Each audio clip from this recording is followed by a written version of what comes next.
আমরা হাইলাইটস দেখে নিই। আজকের খেলা শুরুতে মেহতাব আক্রমণে গিয়েছিল মোহামেডান স্পোর্টিং, কিন্তু খেলা যত গড়িয়েছে প্রভাব প্রতিপত্তি বাড়িয়েছে ডায়মন্ড হারবার এফসি। অবশ্যই ডমিনেট করেছে, চেষ্টা করেছে।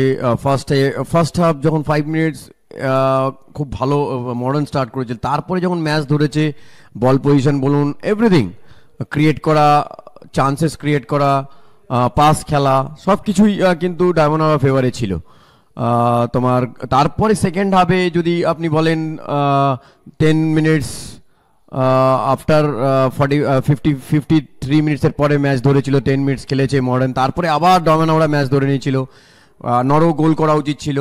তারপরে একটা ইরাম ফাউল বলতে পারেন, হাই বুট বলতে পারেন, জন্য পেনাল্টি তোমার আর্ন করেছে তোমার মডার্ন স্পোর্টিং।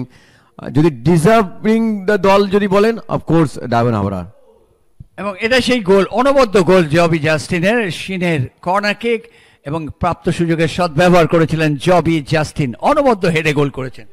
পেছন থেকে এসছে, স্পট করেছে, দেন কানেক্ট করেছে। এখানেই তো একটা এক্সপিরিয়েন্স। এখানে এত দূর থেকে শট আমার মনে হয় না মারা উচিত ছিল। গোলটা ক্ষেত্রে অবশ্যই জবি জাস্টিনকে, সিনের ভালো তোমার কর্নার কিক ছিল, দেন ভালো গোল করেছে, অনেকগুলো ক্রিয়েট করেছে, অনেকগুলো চান্স তোমার পেয়েছিল।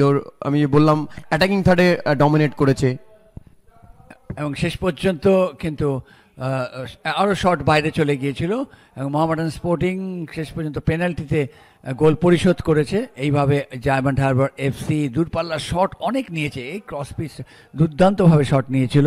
এইবার এটা কিন্তু গোল করা উচিত ছিল লালথান কিমা। মহিতোষ বল বাড়িয়েছিলেন কিন্তু হেড বাইরে চলে যায়। এরকমভাবে সুযোগ এসছে, আসেনি যে তা না, আরও গোল হতে পারত, কোনো সন্দেহ নেই। কখনো সোজা গোল রক্ষকের কাছে গেছে, এটা গিরিকের কাছে সুযোগ এসেছিল, এটা স্কুপ করলে অনবদ্য গোল হতো, কিন্তু উনি আউটসাইড চেটে দিয়ে ফ্লিক করতে গেছেন, এটাও বাইরে চলে গিয়েছিল।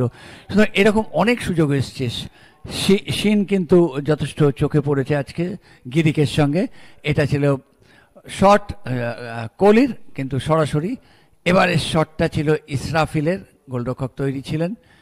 আবার লালথান কিমা কিন্তু গোলরক্ষক তৈরি ছিলেন এবারও। এক্ষেত্রে জবি জাস্টিন চেষ্টা করেছিলেন কিন্তু হয়নি। সুপ্রিয় পণ্ডিত বল বাড়িয়েছিলেন আর নরহরি শ্রেষ্ঠা একদম সহজ সুযোগ এটা কিন্তু হারিয়েছিলেন। এটা বলার অত্যন্ত, এটা শট নিয়েছিলেন সুপ্রিয়, বাইরে লেগেছিল, পেনাল্টি। এবার কিন্তু এটাতে পেনাল্টি হাইবুট, যার ফলে রেফারি দিয়েছিলেন। বামিয়া সামাদ গোল করতে কোনো ভুলচুক করেননি শেষ মুহূর্তে, যার ফলে খেলার ফলাফল হয়ে যায় 1-1। খুব হিমশীতল মানসিকতা রেখে বামিয়া সামাদ গোলটা করেছেন কোনাকুনি শটে, যার ফলে ফলাফল শেষ পর্যন্ত গিয়ে দাঁড়ালো 1-1।